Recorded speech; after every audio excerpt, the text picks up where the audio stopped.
Welcome to Global Dispatches, a podcast for the foreign policy and global development communities and anyone who wants a deeper understanding of what is driving events in the world today.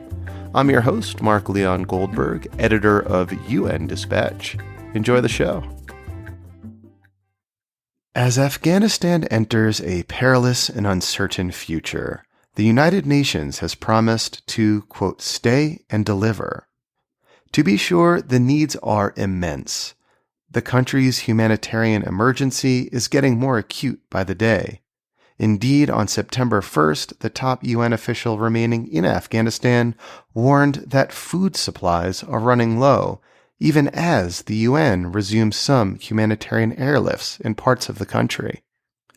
Meanwhile, the Security Council's role in managing the political transition in Afghanistan is also unclear. On the one hand, the Council did pass a resolution on Afghanistan. On the other hand, the resolution did little more than call for the Taliban to give Afghans safe passage out of the country. And even so, China and Russia abstained from the resolution. On the line with me to discuss the UN's role in the new Afghanistan is Mark Malloch Brown.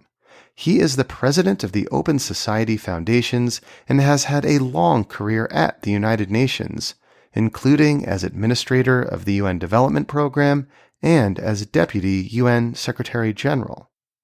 We kick off discussing the Security Council's approach to Afghanistan, including some key questions it may face, like whether or not to deploy a peacekeeping mission, and how to deal with the fact that many Taliban leaders are under Security Council sanction. We then have a broad conversation about the emerging contours of the UN's role in Afghanistan. This is a great conversation that does a good job of outlining some of the big decisions that the international community and the Taliban will have to make in the coming days and weeks that will shape the UN's role in Afghanistan going forward.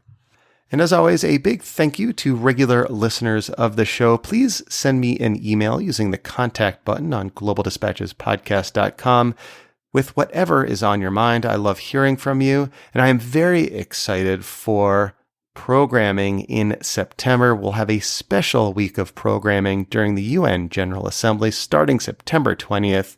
Stay tuned for that. I'm very excited for our special UNGA coverage. All right, now here is my conversation with Mark Malloch Brown, president of the Open Society Foundations and former Deputy Secretary General of the United Nations. We are obviously speaking at a very precarious moment in Afghanistan. The Security Council has already adopted one resolution that, among other things, called for the safe passage of Afghans out of Afghanistan. What else would you like to see from the Security Council right now? Leadership, in a word. I think the Security Council has to rise above, its national interests and really recognize that it has a shared interest in a stable Afghanistan. There will be a lot of differences of those national interests. China may look at it mainly through an economic lens and a security lens as a neighbor, Russia through a security lens, the West through more particularly a refugee lens, but also the humiliation of frankly having lost a war in Afghanistan. But people need to step back and recognize that whether they're looking at it through the lens of human rights, economics, or security, we are all served, but more particularly the people of Afghanistan are best served by a Security Council that comes together to try and secure a Afghanistan, which, as I say, is stable and inclusive in its model of government. And, if you are China or Russia and you may not have the same sensitivity towards the human rights agenda that Western members of the Council have, you nevertheless can see that Afghanistan needs a government that its people have granted a license to operate to. If it is a sort of Taliban military occupation, there is going to be continued instability. If, on the other hand, there is a process of reconciliation which leads to the Taliban, A, including other elements in its government, and B, moderating its behavior around issues like human rights and makes it sort of more open to a sort of more open economic model. If all of those things happen, that's going to be an Afghanistan which is going to be much more politically durable and much less trouble to its neighbors. So I think, the Security Council needs to start from that point of philosophical convergence around what it wants for the country. Then it should move quickly from that to a number of decisions. A strengthened mandate for UNAMA around political reconciliation, around a human rights monitoring role, around humanitarian assistance, with now half the country needing humanitarian support of some kind, and around ensuring continued rights of would-be refugees to leave in an orderly way without sort of restriction or risk of incarceration. And, that again, there's a deal at the heart of this. That the Taliban needs that humanitarian assistance. It needs that economic support. It needs that international recognition. So there is, again, a basis for the council to secure, not just agree on a mandate, but secure Taliban acquiescence and agreement to that mandate if we see a more imaginative, more proactive, more statesman-like Security Council than we've seen to date. Well, we are facing this coming deadline regarding the mandate renewal for UNAMA, which I think comes up just in a couple of weeks from when we're speaking now. So there is almost a sense of urgency to really think hard about what a future mandate for the UN assistance mission in Afghanistan will look like going forward. That's right. And there's a fundamental tension at the moment between a UN which is at the sort of secretariat management level engaged in exactly the same kind of duty of care extraction operations that organizations like my own, OSF, are engaged in, where it's very hard to pivot and say, actually, not just how do we get our people out and to safety, but how do we ready ourselves for an expanded mission, particularly when our own leadership is out of the country, our national staff are being told to shelter or stay in the compounds where they are based. So somehow there's got to be that very bold and, again, difficult to do leap of perspective from protection and withdrawal to renewed engagement behind a new mandate. And obviously, to have any chance of pulling that off, it needs the acquiescence or concurrence, agreement of the Taliban that the UN flag, UN personnel will be completely respected and not at risk. But I suspect it may need a bigger security component. I don't think there's the appetite for a peacekeeping mission, and I'm not sure there are the conditions for a peacekeeping mission. But it'll be a kind of, if you like, better protected mission than before, I suspect, in this context. But, so kind of getting that pivot from the Secretary General downwards to a renewed ambition for a bigger role in the country is going to be key. But, it's also going to be the Security Council really coming in behind it with key countries like China and Russia really playing an active role, because, we've got to recognize that, the hand on this, the baton, if you like, has passed from the US and the UK and France primarily to China and Russia. They are the leading P5 members now on the future of Afghanistan. I'm glad you brought up the idea of a UN peacekeeping mission. I've seen some discussion of this among academic circles and in advocacy circles, trying to raise the idea that a UN peacekeeping mission in some form deployed to Afghanistan might be a worthwhile endeavor. Do you see any wisdom or utility in that? Well, I think, if you look at peacekeeping as really a concept which works, because after all, UN peacekeepers are very lightly armed compared to, say, the US and NATO forces, which have just pulled out of the country.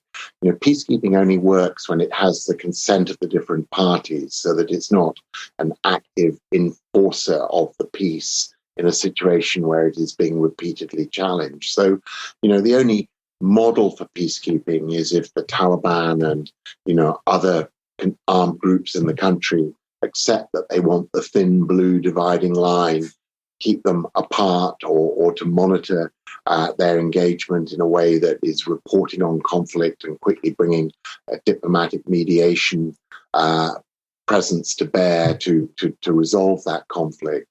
So it would need not just agreement in the council, which I think would be hard to get because there aren't that many troop contributing countries who, having seen the extraordinary evacuation exercise we've just been through, would with ease commit their soldiers. It would also need, a peace to keep. It would need a reconciliation process which had produced a peace plan that then needed peacekeepers to monitor and implement, and for all sides to be party to that agreement. So, I don't see it in the immediate future, but potentially down the road, one might anticipate it. If it's accompanied by some larger peace process. Exactly. Preceded by that peace process, because they come in to implement some peace agreement rather than, be the tool for securing the different sides to come to the table. I mean, Afghanistan has just escaped what many Afghans, certainly those in the Taliban, chose to see as an occupation. And any UN blue flag operation that comes in on the back of that has to have a completely different purpose and be framed in a completely different way, and one which the people of Afghanistan welcome and support. Because without that, it's going to be, on its back foot from day one. It's going to end up like peacekeeping in the Congo or other places where, an initially peace monitoring role quickly degenerates into a peace enforcement role for which the UN forces are not equipped already. So you've got to kind of, really get that solid peace agreement, get that ground firm if there would be any prospect of a peacekeeping force coming in. And as I say, it would be a peace monitoring force, not an enforcement force. So any Security Council engagement with the Taliban at some point, I would think, has to wrestle with the fact that many Taliban leaders are under Security Council sanction.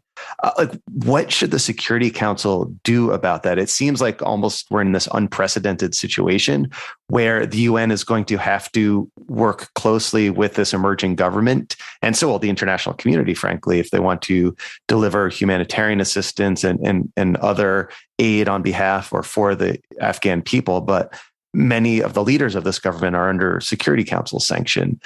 What should be done about that? Well, as an old UN person, one can... Well, that's why I asked you. Revel in the irony, because, here for years, and Taliban is only one example. There are other examples in the Middle East and other places where, the requirements of humanitarian and human rights work requires that you are talking, and mediation work requires that you're talking to all sides in the conflict. And, increasingly in the war on terror years, 2001, we've had this perverse situation where the US particularly, as in an extra sovereign way, but then increasingly in many cases supported by the Security Council, tried to ban contacts with certain groups. And, then suddenly when something like this happens, finding it to its relief that the UN did have some informal contacts with the Taliban and was working with them at the local level. But the perversities are huge. I mean, I sit on the board of an NGO which was in terrible trouble because its local staff had been talking to local Taliban leaders. One day that's, described as a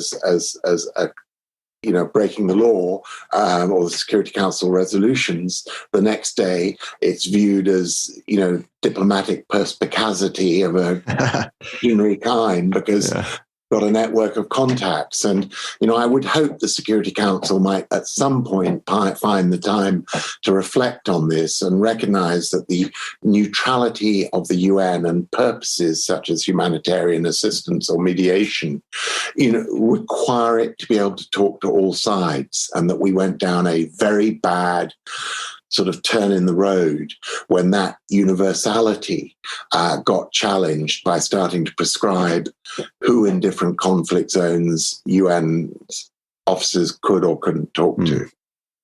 And it seems like the next layer on that question is whether or not, in some formal way, the Taliban should be recognized as, the government, the legitimate representatives of Afghanistan, at the UN and in other multilateral forum.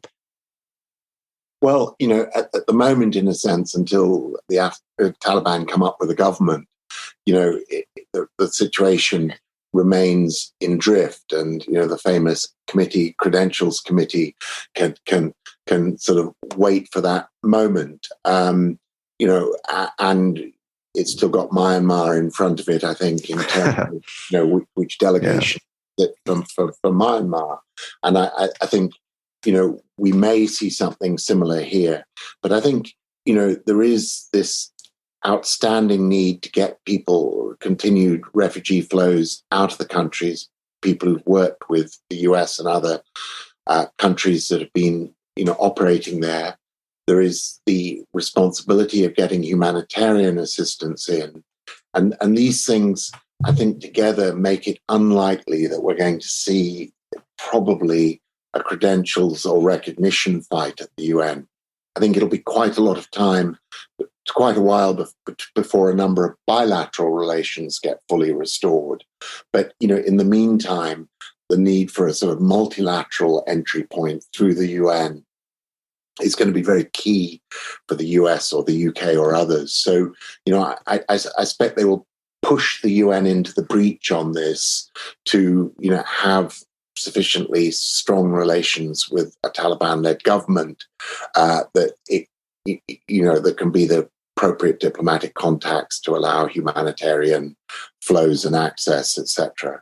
We are also speaking ahead of what will be a re-released humanitarian appeal for Afghanistan. The situation's already dire. It is presumed to get much worse in the coming weeks and months ahead.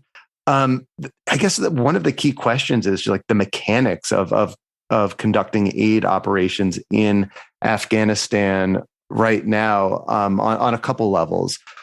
One, I've been speaking with some local Afghan NGO leaders who are out of the country hoping to get back, but one of the key hinges for them is whether or not they, as women or their female staff, will actually be able to work and will be able to do their humanitarian and development work going forward. It seems like a lot hinges on whether or not the Taliban decide to allow women to work, both on like a moral level, but also just on a practical level of getting UN local staff and local NGOs back on the ground delivering aid.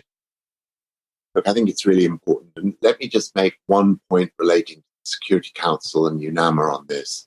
I think one possible direction this goes is that the Security Council has already indicated it's probably not going, it's going to just roll over the UNAMA mission and come back, the mandate, and come back to it in greater detail later in the year when the situation is clearer.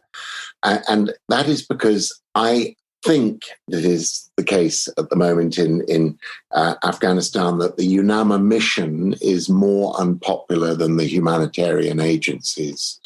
And, I think one direction this could go is that the political UNAMA Security Council bit stalls because the statesmanship I called for at the beginning of this conversation just isn't there, and the Security Council chases its tail on all of this.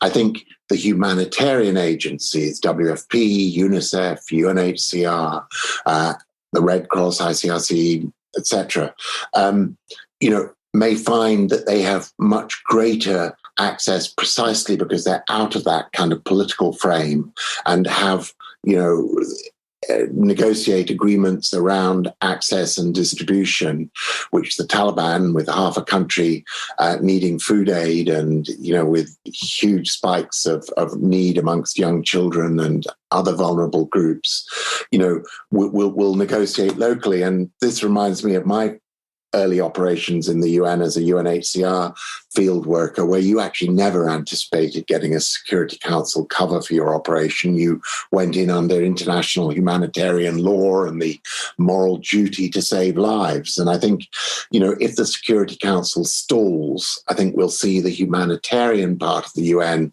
kind of move on its own and use humanitarian law rather than the Security Council as cover for what it's doing. But then we come to this critical issue of role of women, where, certainly as you move from humanitarian to the human rights piece, you are moving into an ever more heavily women-led group. Organizations like mine had a OSF, very large group of women. The head of our office was a woman. She has just been off on maternity leave for the last few weeks. Her temporary replacement was a woman.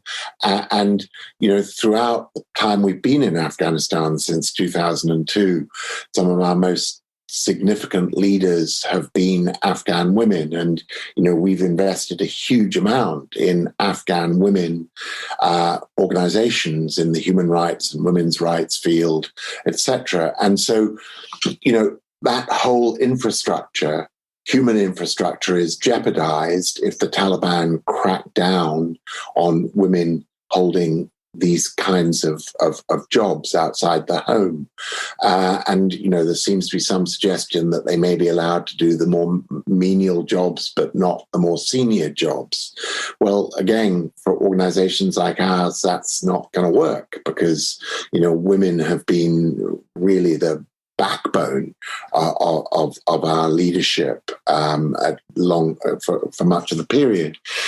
And so that is going to be very challenging. But the wider point of how the Taliban deals with human rights more generally is equally going to be challenging because, it did a good public relations piece on coming into Kabul and promised moderation in its treatment of people, respect to women journalists, respect to the rest. But, then we have, and I'm sure you like me have seen grim footage of, the execution of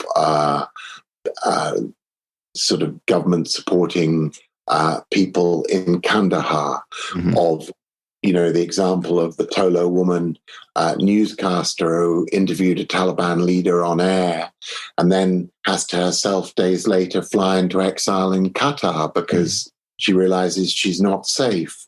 So until we see a much better resolution of what the Taliban say they want to do and what they are actually doing, until we talk about walking the talk. Well, they've got to walk the talk. I mean, until they manage to align their behaviors behind what they claim are their behaviors, I think we're going to be in tremendous difficulty. But, again, all the more reason for a strong UN presence if possible, because, they are going to be the people. It is going to be our UN colleagues from the human rights piece, particularly, who are going to be absolutely indispensable in monitoring what's really going on, because the NGOs are not going to have that international diplomatic protection. I know they're all putting a brave face on it and saying they hope they can resume their operations, but I suspect it'll be only some of them, and in quite limited ways, and therefore we're all going to depend on UN human rights reporting to know what's really going on in the country. Well, I mean, the dynamic you describe suggests, at least to a degree, that the international community does have some leverage over the Taliban in terms of, the Taliban's dependence on international aid, their desire to be recognized internationally. And, there has to be some way they could use that leverage to secure like basic human rights. Look, I mean, there is tremendous residual humanitarian and development leverage from the fact that the World Bank and IMF have both suspended disbursements to the country, as much the rest of the sort of multilateral development bank, IFI system.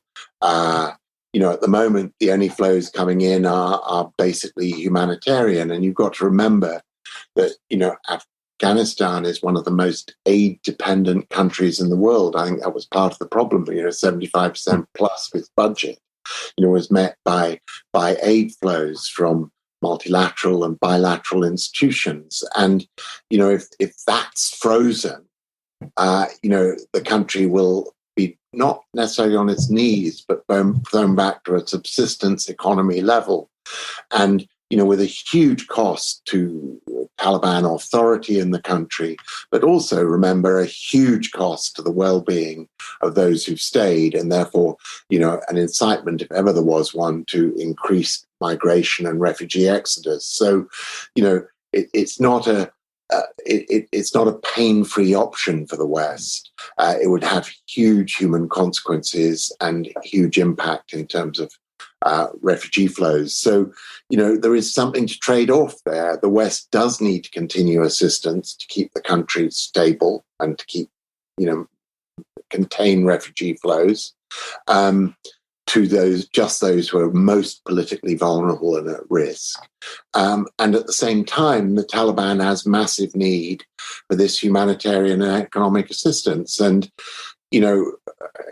I don't think there's any Taliban who would need to be disillusioned about this, but Russian economic assistance is not going to make up for the loss of US assistance. Chinese assistance will in part, and in terms of longer-term infrastructure investment, as it sort of hooks Afghanistan into its sort of Belt and Road network, as a link between Pakistan and Iran and between China and the wider West, geographic West, Iran onwards. I think China will be an absolute sort of pillar economic partner around future long-term economic strategy, but it's not going to step in with flows that are going to make up for the loss of the Western flows short term. So, there is a lot of leverage. But again, it's both sides have to play ball on this. The West has to be willing to confer some recognition on the government. It's got to be willing to let these large flows go in. And the Taliban has to accept that it's going to have to moderate its behavior and sharply improve its human rights performance. It's going to have to allow UN access and, proper access to its humanitarian distribution networks, as well as to the human rights monitoring role.